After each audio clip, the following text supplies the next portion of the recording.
Boo! Yo, y'all. Alright, so it ain't no shock what franchise film I'm going to be reviewing as of right now. Okay, so let's get this party started. Alright, so it's going to be a sequel of the Friday the 13th franchise. It's actually one of my absolute favorites of the entire franchise. You know, aside from part 1, which is a favorite, you know, that's the original, and then part 2, which is just a great fucking follow-up to part 1, you know, with Sackhead Jason. This is my favorite hockey-masked Jason sequel. And no, we're not talking Kane Hodder here. I know there's a lot of y'all out there that are huge, die-hard, you know, fans of Kane Hodder's Jason from part 7, 8, Jason Goes to Hell, Jason X, but I'm not one of them. I mean, don't get me wrong, he rocks and all.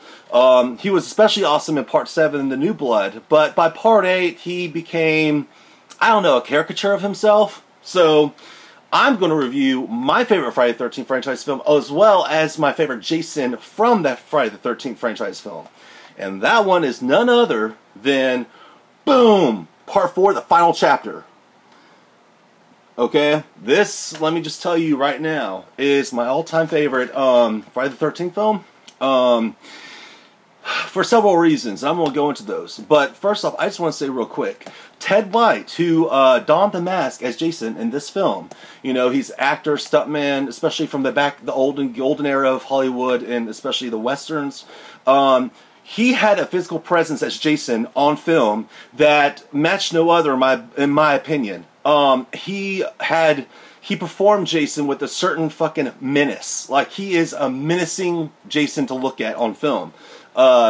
And he's scary. In fact, when I still watch this film, and you know, I'm desensitized to horror films now, and the ones especially I grew up with, but Jason in this film still, to this day, terrifies me. Every frame he fills with the characters, or when he's chasing Trish, or God knows what, he is fucking terrifying. And I would like to hear some of y'all's opinions on this. If y'all find the Jason in part 4, the final chapter, a bit terrifying, because I think he is. Okay, that's just my 2 cents. You know, I think he beats Kane Hodder well out of the fucking water. And no disrespect to Kane Hodder, he's awesome. I mean, I give him that, but he's no Ted White. Okay, that's just, let's be honest here. All right, so part 4 is my favorite for a lot of reasons. Okay, well, first off, I'm gonna jump to the plot. It's a couple of days after the events of part 2 and 3. It centers on a family who live out in like a 2-story house out in the woods near the compound of Camp Crystal Lake and all that stuff. Jason had just been killed in part 3 and transferred to the county morgue. And there, he's not quite dead yet, and with the help of a hacksaw and a scalpel, he rips apart 2 of the people in his way and escapes back out into the woods. And this time we center with a family dealing with a mother, which in the other films really didn't have a mother except for the crazy mother, that's Mrs. Voorhees. But in this one you have a mother, and you have her teenage daughter Trish. She's resourceful, independent, and actually I fucking loved her as a heroine. I thought she was fucking badass, especially in that damn blue dress and her boots. Anyhow, but and then you have a little kid. You actually have a little kid in this one as one of the heroes, you know, and whatnot in the film, and that is a young Corey Feldman. We're talking about pre-Gremlins, pre-Goonies, you know, Lost Boys and License to Drive Corey Feldman. And in this one, he's a bit kind of like, he's a bit macabre. He likes to make monster masks and stuff, since he was kind of, his character was kind of etched out of the Tom Savini mold. He was kind of like a young Tom Savini. And the effects artist from part 1, and as well as the great effects and gore in this film. Okay, so anyhow, moving along. So, next door there's a rental vacation house that, of course, a group of early 20-somethings rent out for the weekend to party in. But that's what's so cool about this century, is that the kids in this film seem real to me. I mean, maybe I'm the only one. I mean, yes, they all drink, smoke pot, you know, have sex and frolic and flirt with each other and whatnot, but there's something real about them. Like, to me, these kids are right out of a John Hughes film.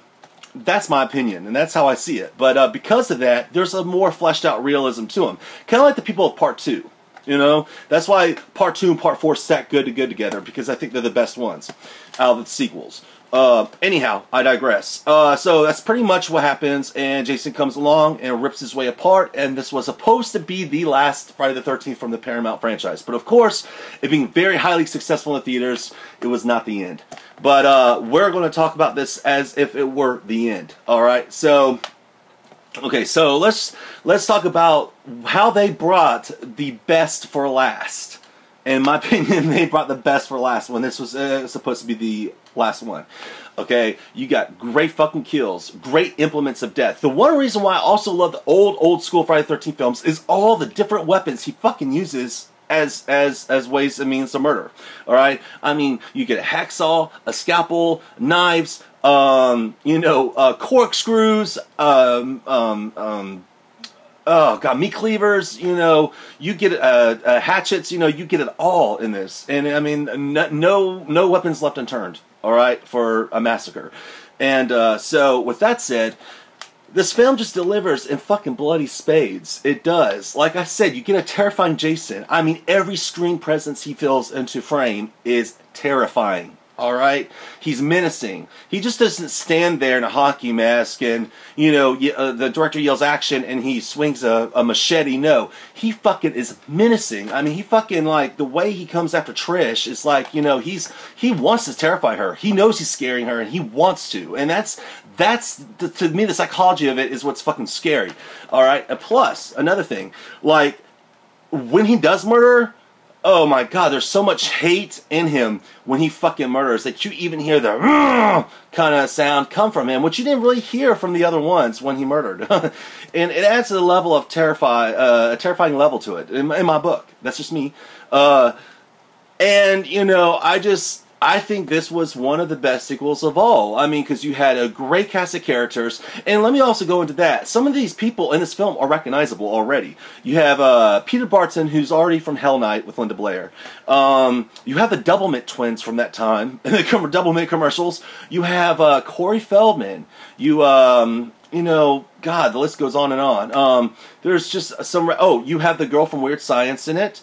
You have... Man, I'm drawing a blank right now, but I mean, you get my drift. They're recognized. Oh, you have one of the horn dogs in it. Don't be such a dead fuck. Okay, Ted. He's the lead star geek of the classic '80s sex teen comedy. Well, I guess it's a comedy called The Last American Virgin. I mean, you have people that have already built up kind of filmography in this film. They're not just a bunch of nobodies. And that's another thing. It was really cool to see recognizable faces from other films and commercials and whatnot in here. Okay? So, anyhow, the Jason's very brutal in this movie. More brutal than he was, I think, in Part 3. And I'm going to be honest, definitely more brutal than he was in Part 2. And so with that said, you also have a great showdown between Trish, who I think is a badass fucking heroine in this film. I mean, she is just simply out there to protect her fucking little brother. I mean, let's be honest, she doesn't really give a fuck about the others. But, I mean, she cares, but she doesn't really give a fuck because she doesn't really fit in with them. But she's out to protect her little brother. And you also have this character, which is really cool, that's an older brother of that kind of teams up with them, but eventually gets macheted to death in the basement. That is the brother to his sister that died in Part 2, Sandra. And he's out on the search for her because this is a few days later she's missing. So anyhow, yeah, the film has a great showdown. I thought it did, between, Corey Feldman, Trish, and, well, Jason. And it's really cool because he dies by his own machete. And there's just great fucking sequences in this film. I mean, like, some good jolting moments, especially aside from him jumping through the window and grabbing Corey Feldman, scared Corey Feldman, and him lashing out of the basement at I believe his character's name was Rob, the older brother that's trying to find his sister Sandra.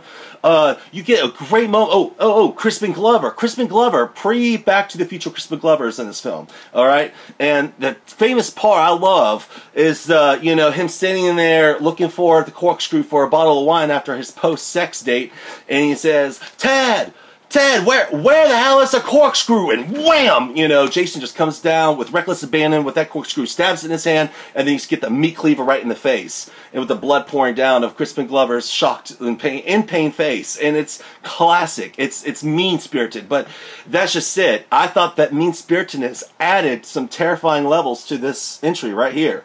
And it has not really been matched since. Now, Part 5 had some mean-spiritedness in it too, but that wasn't really Jason. But this one, ooh, this is my favorite right here. This is gold right here. You can't take away from that, and that's just my opinion. But yeah, so if you're a fan of this film, I want to hear, or if you're not, I want to hear your opinions why. But I want to hear if there's any other people who are fans of the Ted White Jason from the final chapter, because I'm sure one of them. I thought he was scary, and he still is. He still is a menacing character in this film. But anyway, so it comes to a head where they kill Jason with his own machete, and his face slides down through his skull, and he's pretty much dead. And, you know, kind of leaves the door open for Tommy Jarvis being a bit psychologically scarred from this. He's a bit messed up. But, you know, those carry on in Part 5 and Part 6, because this character grows up and carries on in those films as the hero. But, anyhow, Friday the 13th Part 4, the final chapter, fucking aces, man. No joke, okay? If you want good gore, good acting, some good characters, you know, good dialogue, you know, and it delivers on the tits and ass, you know, and all that. But also, the implements of death and gore are top-notch. I mean, let's be honest. This is also why we watch these films. So, with further ado, the final chapter fucking rocks. And that's all I gotta say. Peace.